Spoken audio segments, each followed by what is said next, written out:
I should have been making a big deal out of it myself over my own mistake, because here was the lesson: never let anyone else own your narrative. Believe you were born to win. It's your right to win. Claim it, frame it, 'cause you were. Let me tell you how my biggest work fail became a spectacular success for me. I had the opportunity to price a transaction probably a year or two after I'd gotten to capital markets, equity capital markets to be specific.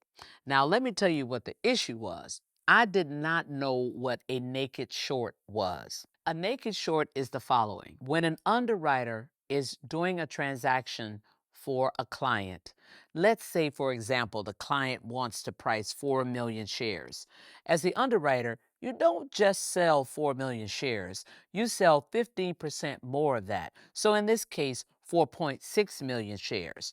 That's called positioning yourself to be able to exercise the green shoe.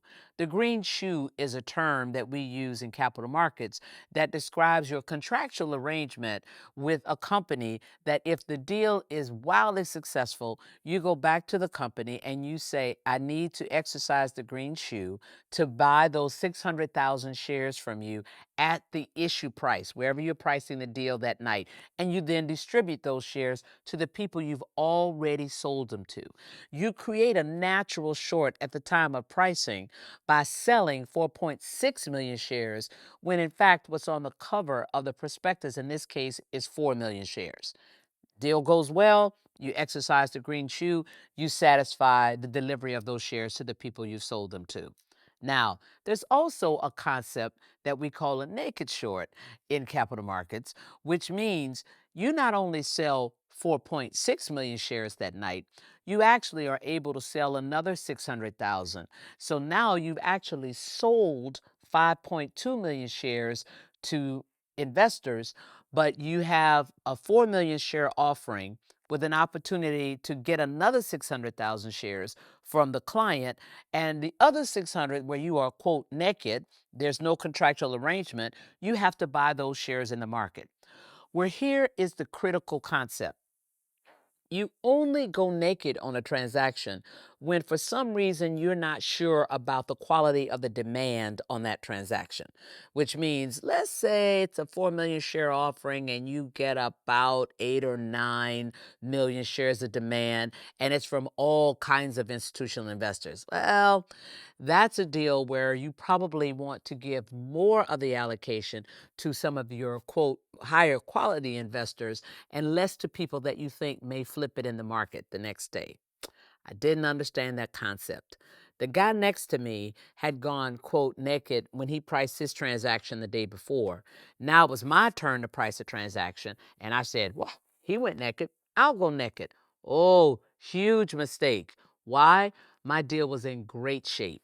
It was way oversubscribed, so there was no reason to sell another 15%.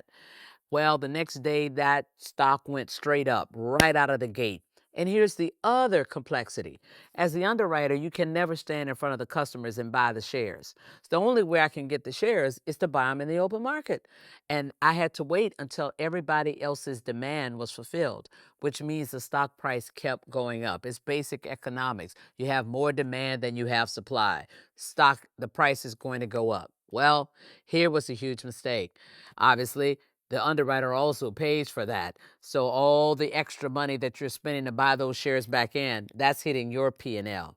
Well, there was a pretty senior guy that I worked with. When he found out that we had gone naked, he blew his top. Why did we go naked? What was she thinking about? This is a huge, colossal mistake. Blah, blah, blah. That was the first day. And oh, by the way, I was sitting right there. Second day, he came in. What? We still haven't covered the short? Blah, blah, blah, blah, blah. And so I'm now thinking to myself, uh-oh, this can be a career-limiting mistake. Third day, when he came in and he started ranting and raving, I said, may I see you in the conference room?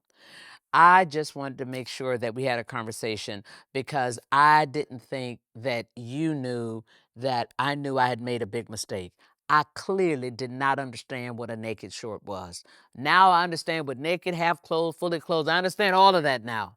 The second thing I want to tell you is that when I make a mistake, it's the exception and not the rule. And the third thing is I know you have my best interest at heart. So we don't have to talk about this anymore, right? And I will tell you that that was the last time he said anything about it. Why was this a successful outcome for me? Number one, I learned the hard way. If there's something you don't know or you don't understand, ask somebody. There's never any shame in that game. Number two, if you make a big mistake, own it.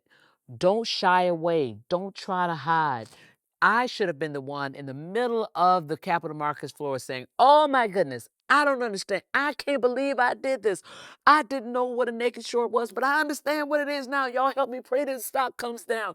I should have been making a big deal out of it myself over my own mistake, because here was the lesson: never let anyone else own your narrative.